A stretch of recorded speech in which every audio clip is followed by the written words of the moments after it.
కాపాడి సజీవుల లెక్కలో ఉంచిన కన్నతండ్రి అయిన దేవునికి స్తుతులు స్తోత్రాలు చెల్లిస్తూ చక్కటి కూడికలు ఏర్పాటు చేసిన దైవ సేవకులు స్టీవెన్ గారిని, వారి కుటుంబానికి వందనాలు. అలాగే మరి చలి ఉన్న దేవుని గురించిన జ్ఞానాన్ని నేర్చుకోవాలని ఆసక్తితో కూడి వచ్చినటువంటి స్థానిక గ్రామస్తులకు, స్థానిక సంఘ సభ్యులకు, మరి ఈ వీధిలో ఉన్నటువంటి అనేక మంది సహోదరులకు, సహోదరులకు మరి నా ప్రత్యేకమైన వందనాలు తెలియచేస్తూ ఉన్నాను. నాకంటే ముందుగా చెప్పినటువంటి సోదరులు చక్కటి విషయాలు. దేవుడు మనలను ఏం చేశాడట? ఎంతో ప్రేమించెను. కానీ వాళ్ళ మన టైటిల్ ఏంటంట? మనం అంటే దేవునికి ఎంతో ఇష్టం. ఎంతట? ఎంతో ఇష్టం. చాలా బాగా ఆలోచించి స్టీవెన్ గారు ఎంతో పదం పెట్టినట్టున్నారు. మరి రాత్రికాల సమయంలో సమయాన్ని సద్వినియోగం చేసుకుందాం. ఎక్కడెక్కడి నుంచో వచ్చాం, పనులు పక్కన పెట్టొచ్చాం. కాబట్టి దేవుని మాటలు మరి జాగ్రత్తగా మనం నేర్చుకుని అర్థం చేసుకోవడానికి ప్రయత్నం చేద్దాం. మనందరికీ దేవుని గురించి తెలుసు. తెలియని వారం ఎవరము లేము, ఎవ్వరమీ లేము. అందరికీ దేవుని గురించిన జ్ఞానం ఉంది. అందరికీ దేవుడు అంటే ఆలోచన ఉంది. కానీ మనకు ఎదురయ్యే పరిస్థితులు, ఎదురవుతున్న మనుషులు, ఎదురవుతున్నటువంటి ఇబ్బందులు కొన్నిసార్లు అసలు దేవుడు ఉన్నాడా, ఆయన నన్ను చూస్తున్నాడా, నేనంటే ఆయనకు అసలు ఇష్టం ఉందా అనే ప్రశ్నలు మన జీవితంలో చాలాసార్లు మనకు మనం వేసుకుంటాం. ఒక చిన్న వచనాన్ని చూద్దాం. మనం చూసి ముందుకు కొనసాగుదాం. యోబు గ్రంథము 34వ అధ్యాయము 10వ వచనం చదువుదాం. యోబు గ్రంథము 34 10వ వచనం. విజ్ఞానము గల మనుషులారా నా మాట ఆలకించుడి, దేవుడు అన్యాయము చేయుట అసంభవము, కార్యము చేయుట. సకలాశీర్వాదములకు కారణభూతుడైన మా ప్రియ కన్న తండ్రి, నీ ఘనమైన శ్రేష్టమైన నామాన్ని బట్టి ఈ రాత్రికాల సమయంలో మీకు స్తుతులు స్తోత్రాలు చెల్లిస్తూ ఉన్నాం. చక్కటి వాతావరణాన్ని అనుగ్రహించి అయ్యా, మరి మీరు మమ్మల్ని ఎంత ఇష్టపడుతూ ఉన్నారో తండ్రి, మీ పిల్లలమైన మా పట్ల మీరు ఎంత జాలి కలిగి ఉంటున్నారో, మరి రాత్రికాల సమయంలో ఇదిగో నీ సత్యాన్ని నేర్చుకోవటానికి మేము ఇక్కడ చేరి ఉన్నాం. ముఖ్యంగా ఈ సమయంలో నేను వాక్యాన్ని బోధిస్తూ ఉంటుండగా నా సొంత తెలివితేటలతోటో మనుషులను సంతోషపెట్టే బోధ నేను చేయకుండా మీ మాటలు ఉన్నవి ఉన్నట్లుగా మిమ్మల్ని సంతోషపెట్టే విధంగా చెప్పటానికి నాకు జ్ఞానమును దయచేయండి. వినుచున్న మా ప్రియ బిడ్డల చెవులు మందం కాకుండా వినిపిస్తున్న మాటల్లో ఉన్నటువంటి అర్థాన్ని గ్రహించి మీ వైపుకు తిరగడానికి తండ్రి, మీలో బలపడడానికి మీరే సహాయం అనుగ్రహించండి. నా నోటికి నోరుగా ఉండి మీరే మాట్లాడమని, మా ప్రార్థనకు ప్రతిఫలం దయచేయమని త్వరగా రానైనా ప్రభువైన యేసుక్రీస్తు వారి పేరట అడిగి వేడుకొనిచున్నాం మా ప్రియ పరలోకపు తండ్రి, ఆమేన్. ఇక్కడ మనం చదివినటువంటి యోబు గ్రంథంలో ఒక సందర్భాన్ని మనందరికీ తెలిసిందే. ఇవాళ మన టాపిక్ మనమంటే దేవునికి ఎంతో ఇష్టం. ఎంత ఇష్టం, ఎందుకు ఇష్టం అనే ప్రశ్నలు మనం ఆలోచన చేద్దాం. ఇంకా 2 రోజులు ఉన్నాయి. ఆ 2 రోజులు కూడా దైవ సేవకులు ఇదే టాపిక్ మీద మాట్లాడతారు. కాబట్టి దేవునికి మనం అంటే ఎందుకు అంత ఇష్టం అనే సందర్భాన్ని జాగ్రత్తగా ఆలోచన చేద్దాం. యోబు గ్రంథంలో మనం చదువుబడినటువంటి మాట మన జీవితాల్లో చాలా సార్లు ఎదురయ్యే ప్రశ్న. దేవుణ్ణి నమ్ముకున్న మనకు లేదా మరి క్రైస్తవేతరులకు కూడా ప్రతిరోజు ఇంచుమించు చాలా సందర్భాల్లో ఈ ప్రశ్న మనకు ఎదురవుతూ ఉంటుంది. దేవుడు అన్యాయము చేయునా? యోబు గారి పరిస్థితి ఒకసారి ఆలోచన చేద్దాం. యోబు గారు ఈ మాట అనటం లేదు కానీ యోబు గారికి వచ్చినటువంటి ఇబ్బంది, యోబు గారికి వచ్చిన కష్టము, యోబు గారికి వచ్చినటువంటి శ్రమలు మనందరికీ తెలుసు. ఎంతో అల్లారు ముద్దుగా పెంచుకుంటున్నటువంటి తన బిడ్డలు తన కళ్ళ ముందే చనిపోయారండి. తన ఆస్తిపాస్తులన్నీ వెళ్ళిపోయినాయి. తన శరీరం పాడైపోయింది, కురుపులతో నిండిపోయింది. అటువంటి సమయంలో యోబు గారు ఎలా నిలబడ్డారో మనందరికీ తెలుసు. మరి ఇక్కడ ఒక మాట ఆలోచించేద్దాం. దేవుడు అన్యాయము చేస్తాడా? ఈ ప్రశ్న మనకు కూడా కష్టాలు వచ్చినప్పుడు, ఇబ్బందులు వచ్చినప్పుడు, ఎవరు మనల్ని పట్టించుకోనప్పుడు, పదే పదే మనకి అనుకున్నవి జరగకుండా ఇబ్బందులు పాలవుతున్నప్పుడు మనం కూడా ఇదే ప్రశ్న వేసుకుంటాం. నన్ను ఎవరు చూడలేదు? చెప్పాలి గట్టిగా. నన్ను దేవుడు చూడటం లేదు, నన్ను పట్టించుకోవడం లేదు. నేను బ్రతుకుట కంటే ఏమంటాం మనం? అప్పుడు చచ్చిపోతే మేలు. జాగ్రత్తగా ఈ పాయింట్ని మనం ఆలోచన చేద్దాం. ఇక్కడ యోబు గారి గురించి చూస్తే ఏ సందర్భంలో కూడా దేవుడు నాకు అన్యాయం చేశాడు, దేవుడు నన్ను ప్రేమించట్లేదు, దేవునికి నేను ఇష్టం లేదనే మాట తన జీవితంలో ఎక్కడా మాట్లాడలేదు. పైగా అంటాడు, అన్ని బాధలు వచ్చినా యెహోవా ఇచ్చెను, యెహోవా తీసుకొనెను. జాగ్రత్తగా యోబు గారి మైండ్ గురించి ఆలోచన చేద్దాం. ఇవాళ క్రైస్తవేతరుల గురించి ఆ పక్కన పెట్టిన నిజమైన దేవుణ్ణి నమ్ముకున్న మనం కూడా ఇదే సందర్భాన్ని, ఇలాంటి ఇబ్బందులు వచ్చినప్పుడు మనం కూడా దేవుడు నన్ను పట్టించుకోవట్లేదండి, దేవుడు నన్ను చూడలేదండి, నాకు బిడ్డలు ఎలాగున్నారు, నాకు జాబు లేదు, నా ఆరోగ్యం బాగోలేదు, నేను రోజు లేదంటే ప్రతి వారం దేవుని సంఘానికి వెళ్తున్నాను, రోజు ప్రార్థన చేస్తున్నాను, వాక్యం చదువుకుంటున్నాను, కానుకలు ఇస్తున్నాను, అయినా కానీ నన్ను ఎవరు చూడలేదు. దేవుడు చూడలేదంటే అర్థం ఏంటంటే దేవునికి నేను ఇష్టంగా లేను. జాగ్రత్తగా ఆలోచిద్దాం. ఇవాళ దేవుని నమ్ముకున్నాం, ఆయన మీద ఆధారపడుతున్నాం. ఆధారపడుతూ చాలాసార్లు మనమే దేవునికి నేను ఇష్టం లేదు, దేవునికి నేను ఇష్టం లేదు, చచ్చిపోతే బాగుండేమో, నేను ఈ బాధల నుంచి బయటపడలేనేమో అనుకుంటున్నటువంటి మరి సమాజాల మధ్య మనం బ్రతుకుతున్నాం. చాలాసార్లు కూడా మనం అలాగే అనుకుంటున్నాం. ఇది ఎందుకు ఈ ఆలోచన వస్తుంది అనంటే, మరి దేవుని గురించినటువంటి అవగాహన మనకు సరిగా లేదు. దేవుడు నన్ను ఎంత ప్రేమిస్తున్నాడా అని తెలియాలి అనంటే ముందు దేవుడు మనల్ని ఎందుకు ఇష్టపడ్డాడు, ఎందుకు ఇష్టపడ్డాడు, ఆ ఇష్టాన్ని ఎలా చూపించాడు అనేది మనకే తెలియాలి. ఇష్టాన్ని ఇష్టముందని ఎలా చెప్తాం మనం? నువ్వంటే నాకు ఇష్టం, నువ్వంటే నాకు ఇష్టం అంటే సరిపోతుందా? సరిపోదు. మరి ఇష్టాన్ని ఎలా చూపించాలి?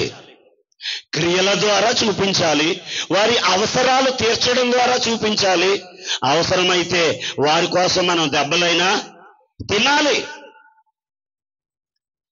చాలా జాగ్రత్తగా ఆలోచించేద్దాం. అసలు దేవుడు మరి నేనంటే ఎందుకు ఇష్టం అనే ముందు అసలు దేవుడు నన్ను ఇష్టపడ్డాడు కదా, దేవుడికి నేనంటే ఎంతో ఇష్టమని మరి పాంప్లెట్ వేసి మరి స్టీవెన్ గారు మీటింగులు పెట్టారు కదా, అసలు ఎంత ఇష్టం ఎప్పుడైనా ఆలోచించామండి మనం? ఎప్పుడైనా దేవుని గురించిన ఆలోచన మనం చేశామా? ఒకసారి ఆ ఇష్టం ఏంటో, అసలు దేవునికి మనమంటే ఎందుకు అంత ఇష్టం, ఆ ఇష్టాన్ని ఆయన ఎలా చూపించాడనేది మరి రాత్రికాల సమయంలో చూద్దాం. ఆదికాండములకు వెళ్దాం మనం.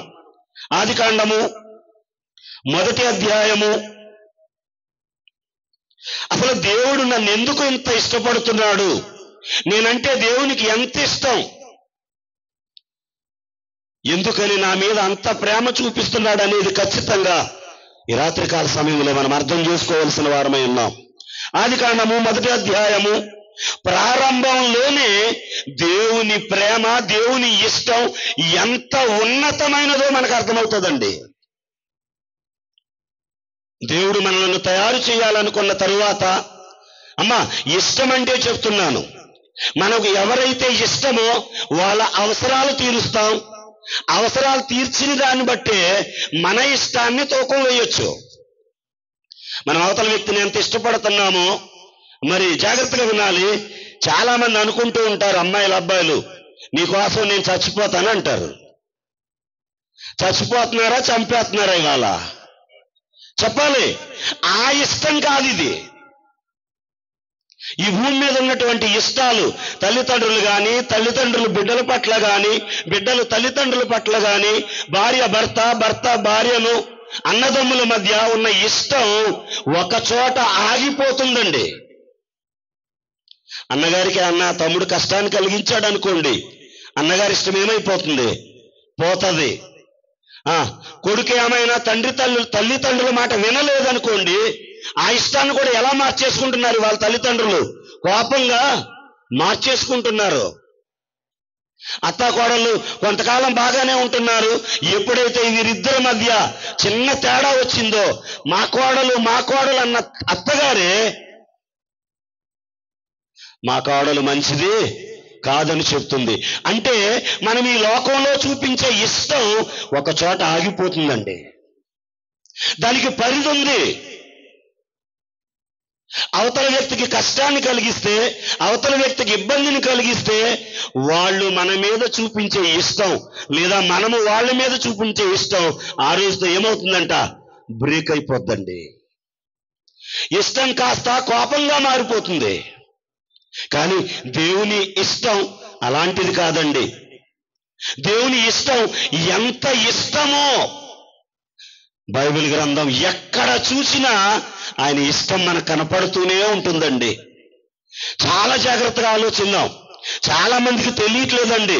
అన్నింటి గురించి ఆలోచిస్తున్నాం కానీ అసలు దేవుడికి నేనెందుకు ఇంత నచ్చాను అని ఆలోచించే వాళ్ళు సమాజంలో లేరండి.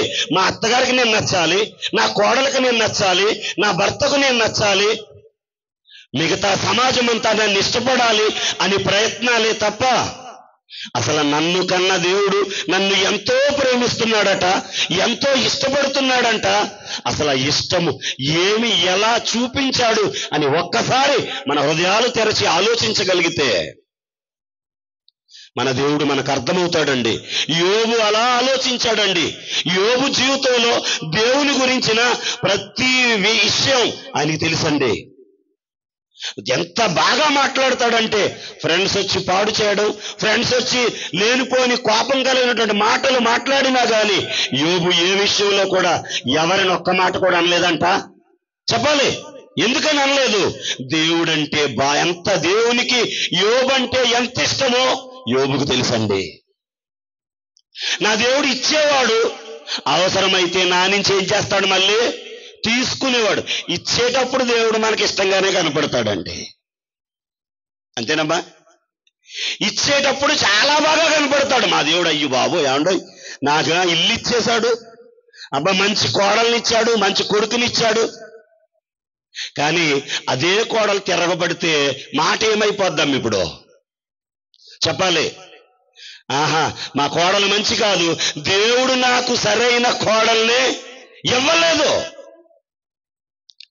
మనిషి ఇష్టాన్ని మార్చేసుకుంటాడు, చంపేసుకుంటాడు.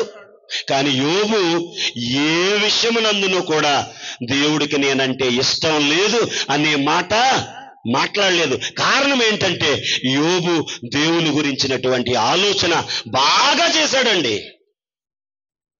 దేవుణ్ణి అర్థం చేసుకున్న వ్యక్తి యోబు. ఆయనతోటే ఉంది అమ్మగారు, ఎవరు? భార్య. ఏమంటుందట? ఎంతకాలం దేవుడా దేవుడా అంటావు, ఒకసారి తిట్టే చచ్చిపో. అంటే ఈమెకు దేవుని అదంటే ఎంత ఇష్టమో, దేవునికి మనం ఎంత ఇష్టమో అర్థం కాలేదండి. కాబట్టి ఒకసారి ఆలోచన చేద్దాం. కొన్ని విషయాలు మనం తొందరగానే ముగించుకుందాం. ఆదికాండంలో మనందరికీ తెలుసు, తీయండి 1వ అధ్యాయంలో, దేవుడు మనలను చేయడానికి ముందే, ఇందాక సోదరులు ఎఫెసీ పత్రికలో చదివారు, మనం ఇప్పటి వారమంట దేవునిలో జగత్తు పునాది వేయబడక మునిపే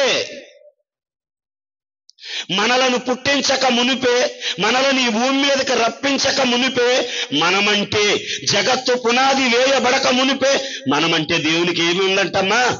ప్రేమ, ఇష్టం. ఎందుకనండి? ఆయన ప్రేమ ఎంత గొప్పదో జాగ్రత్తగా వినాలి. మనం కూడా చాలాసార్లు నా భర్త అంటే, మా ఆయన అంటే నాకు చాలా ఇష్టం అనుకుంటా ఉంటాం, కానీ ఇష్టాన్ని మాత్రం కార్యరూపంలో చూపించాం.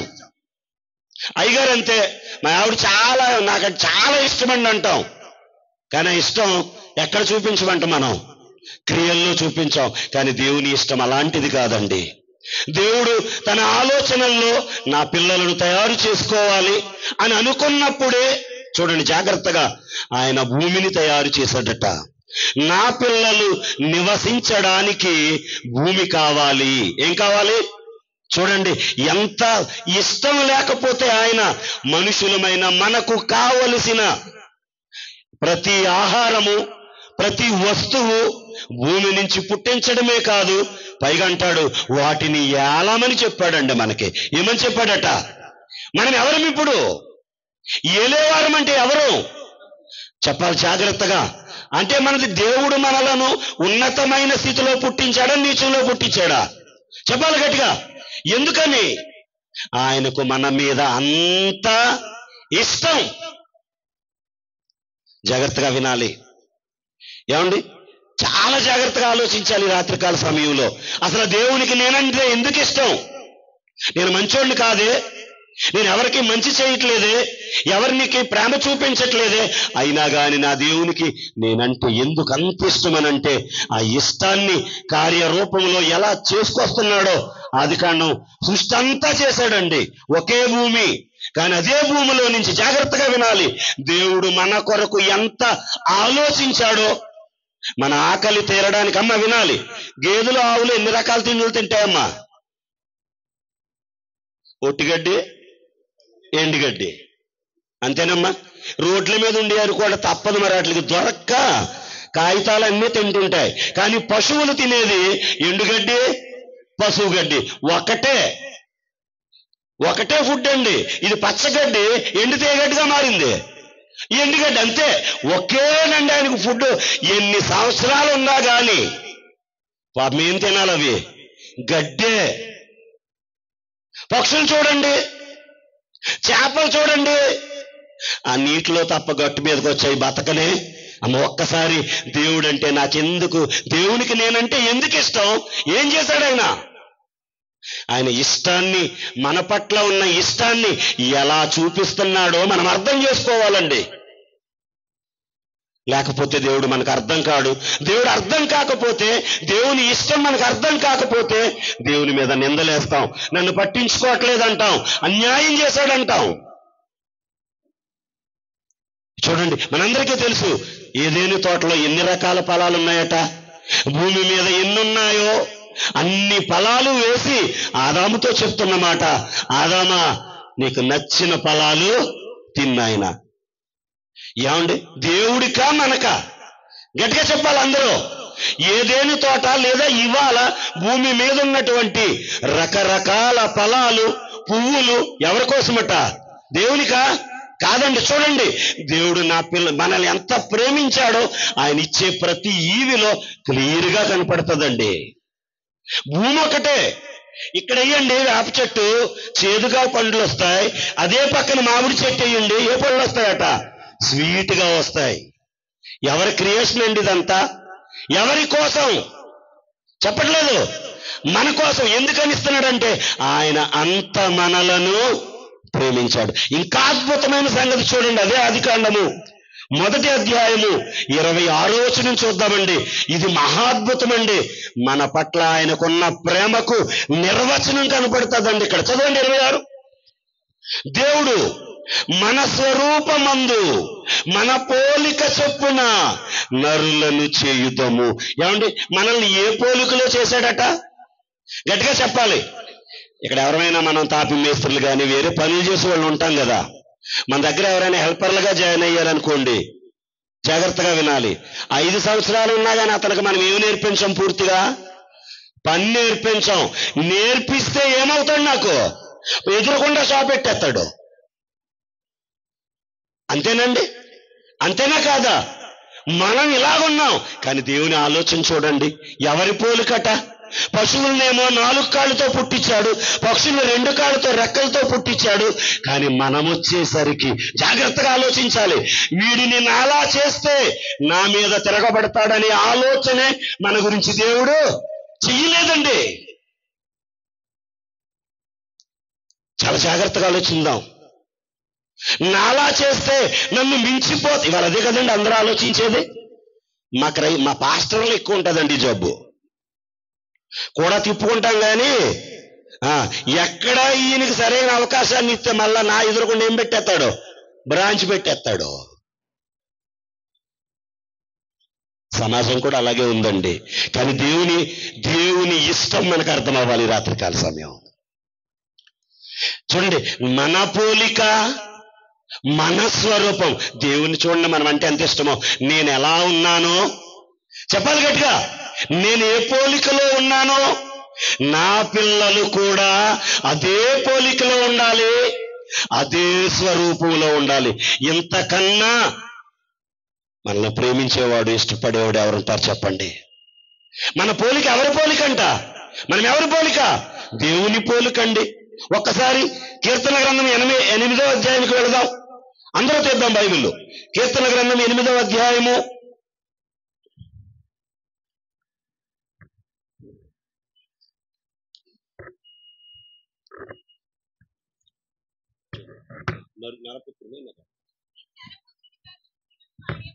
'నీవు నరపుత్రుని దర్శించుటకు వాడేపాటి వాడు'. అమ్మ మన గురించే. ఆదికాండంలోనేమో మన పోలిక మన స్వరూపం అన్నాడు కదా. అది ఏంటో ఇక్కడ చెప్తున్నాడండి. చదవండి. నీవు నరపుత్రుని దర్శించుటకు వాడేపాటి వాడు, దేవుని కంటే వానిని. అమ్మ దేవుని కంటేనా దేవదూతల కంటేనా? చెప్పాలి మళ్ళీ. దేవుని కంటేనా దేవదూతల కంటేనా? అంటే ఇప్పుడు మనకంటా దేవదూతలు తక్కువ ఎక్కువ? అర్థమవుతుందండి?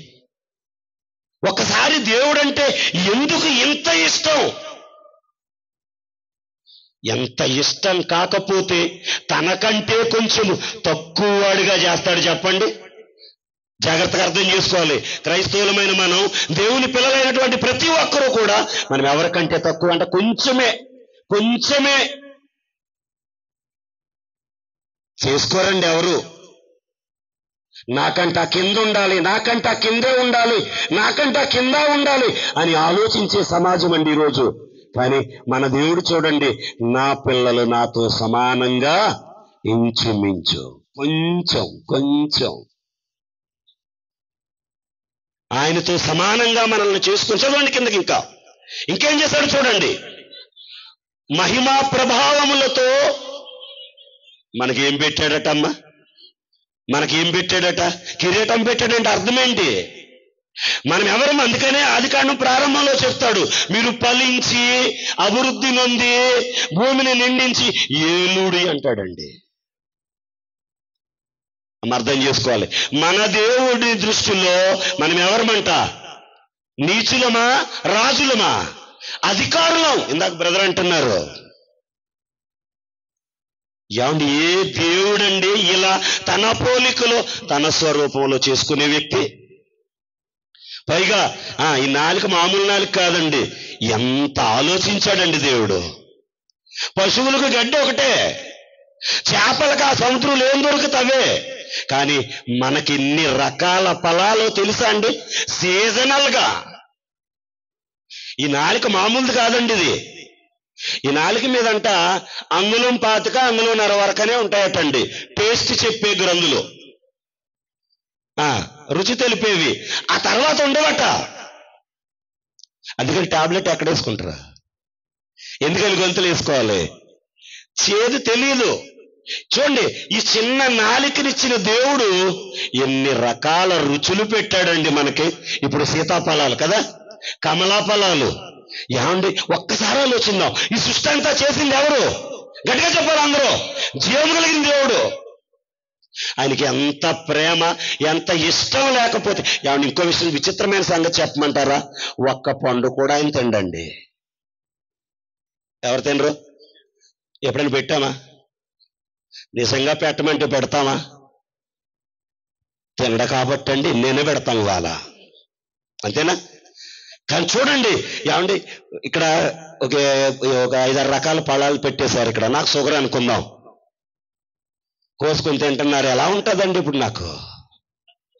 మొత్తం మీద చిన్న ముక్క అయినా తినాలా వద్దా? కానీ మన దేవుడు చూడండి, ఇన్ని రకాల ఫలాలు ఇచ్చి, నాయన అవన్నీ నీ కొరకేరా, నాకు ఒక్కటి కూడా వద్దు, కానీ నాకు ఇంకోటి కావాలి నాయన. ఆలోచిద్దామండి. మనం ఏదనుకుంటామంటేనండి, చింత చెట్టు దగ్గరికి వెళ్ళి దులిపేసుకోవడమే తెలుసు, మామిడి చెట్టు దగ్గరికి వెళ్ళి పడిందా లేదా ఏరడం తెలుసు. కానీ ఒకే భూములు మారుతున్నాయా? అక్కడే వేయండి, 10 రకాల పళ్ళు వేయండి, చేదు, వగరు, తీపి, పులుప, అన్ని రకాల చెట్లు. నా పిల్లలు దేనికి లోటు లేకుండా ఏ తండ్రి అండి ఇలా ఆలోచించే తండ్రి? ఇష్టం కలిగిన తండ్రా, ఇష్టం లేని తండ్రా? అందుకే చక్కటి సబ్జెక్ట్ అన్నమాట.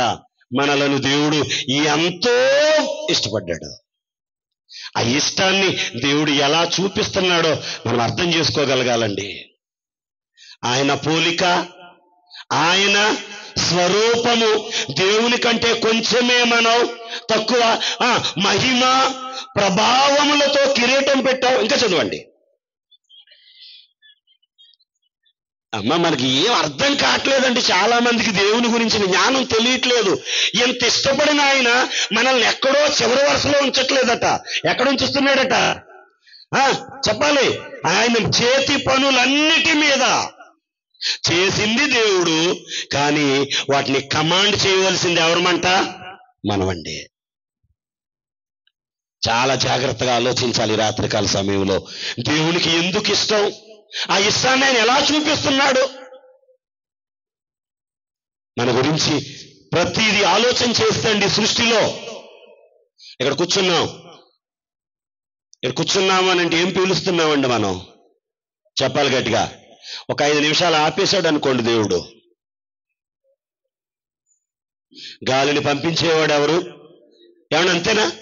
ఆపితే ఏమండి, ఎప్పుడు కూడా మనకి గాలి ఆగకుండా, నీరు దొరకకుండా ఎప్పుడైనా ఉందా?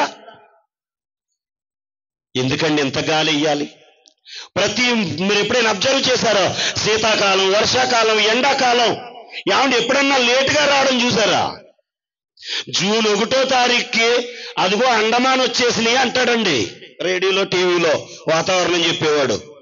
ఎవరు పంపిస్తున్నారు వాటిని? చెప్పాలి గట్టిగా. ఎవరి కోసం? ఎందుకని? ఆయన మనల్ని ఎంతో ఇష్టపడుతున్నాడు. ఈ ఇష్టాన్ని మనం చాలా జాగ్రత్తగా అర్థం చేసుకోవాలి. రకరకాల ఫలాలు, రకరకాల ఇష్టాలు నిజమండి. పైగా మన శరీరాన్ని ఒక్కసారి చూసుకుంటే మన శరీరాలు ఎలా ఉన్నాయి కదండి? అద్దం ముందు నుంచుంటే ఎంతసేపు నుంచుంటాం? ఎందుకని? ఎంత తనివి తీరా చూసుకుంటామండి మనల్ని. ఎంత సంతోషం వచ్చేస్తుందండి దేన్ని చూసుకుంటే. మనలను మనము చూసుకుంటుంటే ఆహా ఎంత అందం, ఎంత ముక్కు కాదమ్మా, ఎంత రంగు. జాగ్రత్తగా. కానీ ఒక విషయం చెప్తున్నానండి, ఇంత చక్కటి అందాన్ని ఇచ్చిన దేవుడు ఆత్మస్వరూపి. ఏ రూపం అంటే ఆయనకి? మనకున్న రూపం ఆయనకి ఏమండి? ఆయనకి లేనిది కూడా మనకు పెట్టాడండి. అధికారాన్ని ఇచ్చాడు, అందాన్ని ఇచ్చాడు.